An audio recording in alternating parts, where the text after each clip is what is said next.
Welcome back to the deep dive. So look around any busy street and you'll see them. Buses. They are these massive, predictable, rolling parts of our city infrastructure. Hmm. But here's the paradox, right? Because of their sheer size and how they have to operate, they're often, well, surprisingly unpredictable hazards to everyone else on the road. They really are the backbone of public transit.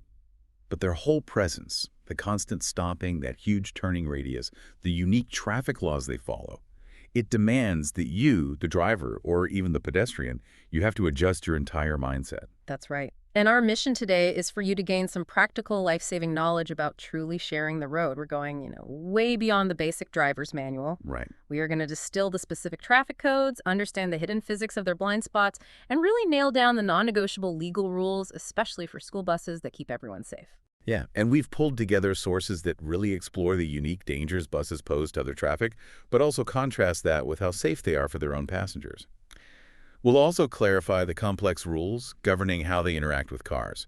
So, okay, let's unpack this with what you call the bus paradox. Let's do it.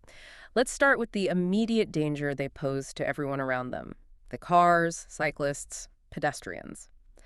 When we look at the risks buses present to everyone outside the vehicle, it seems to always come back to two things: their size and how often they stop. Absolutely, because they have to make such frequent stops, sometimes completely unexpectedly. They just massively increase the risk of rear-end collisions. Right. If you're following a bus, your normal following distance, it's just not enough. That huge mass can stop so much faster than you think, especially if your own view of the road ahead is blocked. And the size thing, Yeah. it introduces another critical danger that I think a lot of drivers underestimate: the tail swing. Buses need a massive amount of space to turn. When they take a corner, especially on a tight city street, the rear end of that bus swings wide in the opposite direction of the turn. And that tail swing is incredibly dangerous. For vehicles trying to pass on the inside, or for cyclists who think they're safely tucked in by the curb, it can be lethal. It's this huge area of space the driver just can't monitor closely because they had to focus on the front of the bus. And we can't forget the human element, the passengers themselves. Once a bus stops, people, especially kids getting off a school bus, are just suddenly hidden from every other driver. They can dart out into traffic before anyone even sees them. Exactly. So that's the external risk. But what's so fascinating here is that the very things that make a bus a challenge to drive around, its mass, its rigid structure, are what make it incredibly safe for the people inside. So this is the heart of the bus paradox. This is it. So if we look at the statistics, why is riding a bus so much safer statistically than being in a regular car? It really boils down to a mix of regulation and physics. Let's start with the structure. Buses are designed under these really rigorous federal standards. Their sheer size and weight mean that in a collision, they absorb and distribute the force of impact way better than a standard car. This design includes something safety experts call compartmentalization. Compartmentalization. Okay, that sounds a little complex. It's actually pretty simple. So school buses, for example, they usually don't have seat belts. Instead, they use these closely spaced, high-backed seats that are packed with energy-absorbing material. It's like padding built right in. Oh, I see. So in a crash, passengers are confined to this safe padded zone. The structure itself just minimizes how severe the impact feels, and the stats back it up. Bus passengers have a much, much lower fatality rate than people in cars. That's a huge difference. So it's not just size, it's engineered safety features built right into the seating plan. Precisely. And then you have the people behind the wheel. These are not casual drivers. They're professional operators Right. who have to hold a commercial driver's license, a CDL. That means they go through rigorous training on air brake systems, defensive driving, managing sudden stops. Plus, they face regular mandatory assessments and medical checks their whole career. So you have highly regulated vehicles, driven by highly trained professionals, often moving at slower speeds in cities. The real danger isn't the bus itself, but the challenge for the traffic around it to navigate its presence correctly. That's the key insight. The safety is all internal, the risk is external, and it requires other drivers to adapt. And that adaptation brings us perfectly to our next part: translating that physical danger into actionable rules about space. We need to really internalize where the bus driver just cannot see us. Yeah, visualizing the invisible.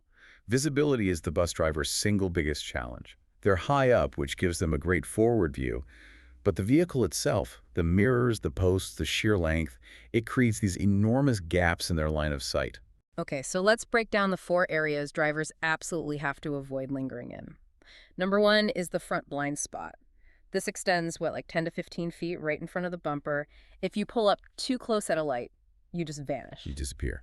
Then you have the side blind spots. And these are vast, especially down the length of the bus and right behind the driver's window or the passenger door. Even the big mirrors can hide a whole car if it's in just the wrong spot. And the third one is the rear blind spot, which I imagine is huge.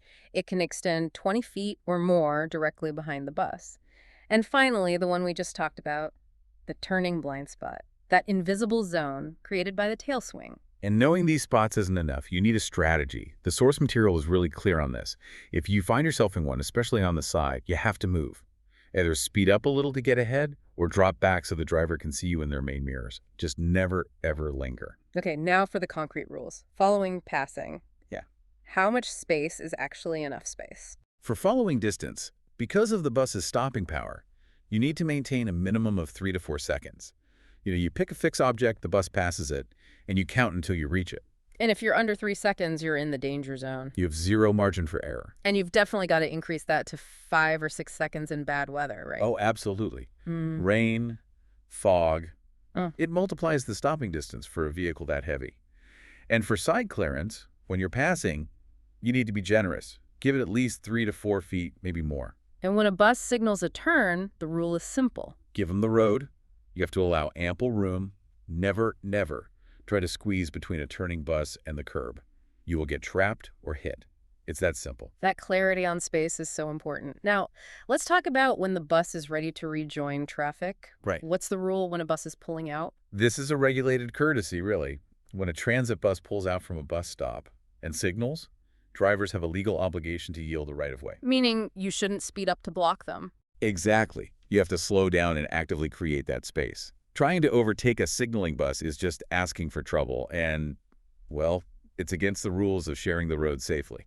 That's a great transition into part 3, where we look at the unique legal framework buses operate under. Right, because the legal framework is so much stricter than for a private car. We mentioned the CDL, but then there's maintenance.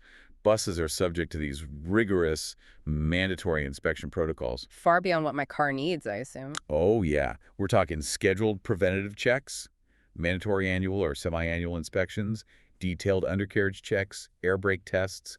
It's all federally and state regulated. So they're not only safer by design, but legally required to stay in near-perfect mechanical shape. Exactly. That reliability is part of the safety equation. Okay, moving to the road itself.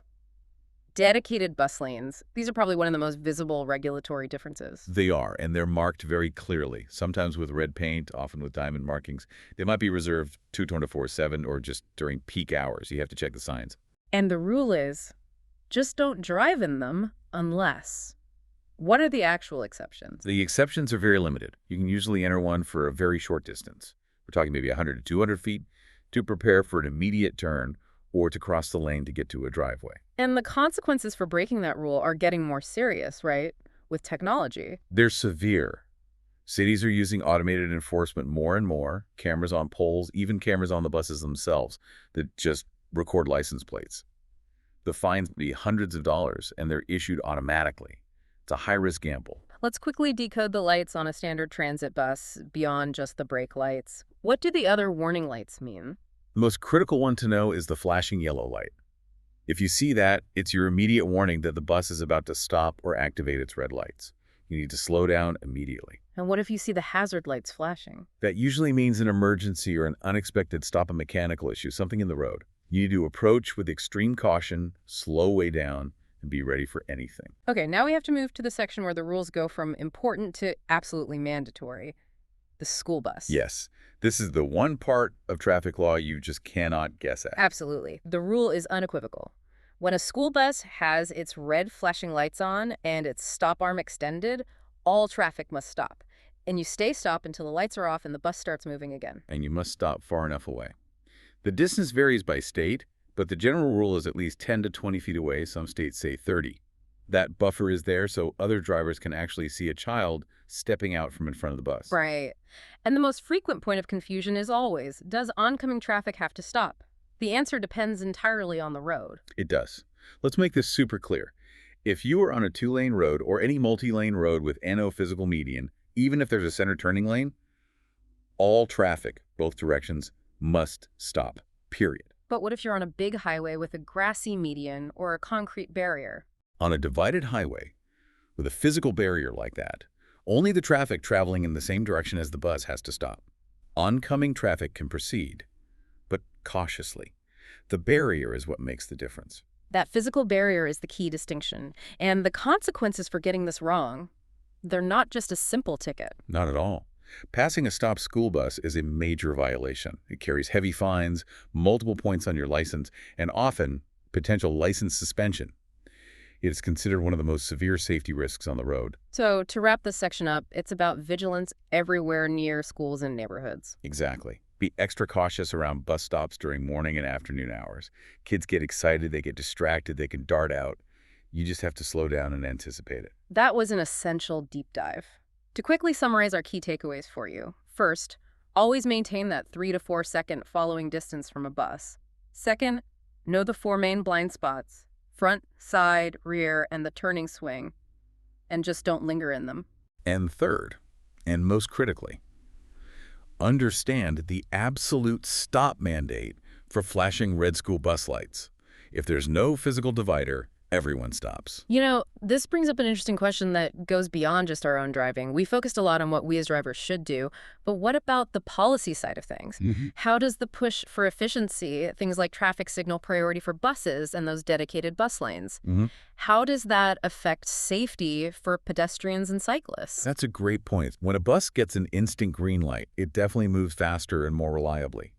But that extra speed might reduce the reaction time for a pedestrian who's already kind of hard to see. It forces us to think about the trade-offs between transit efficiency and comprehensive street safety for everyone. Something to think about next time you see one of those red lanes.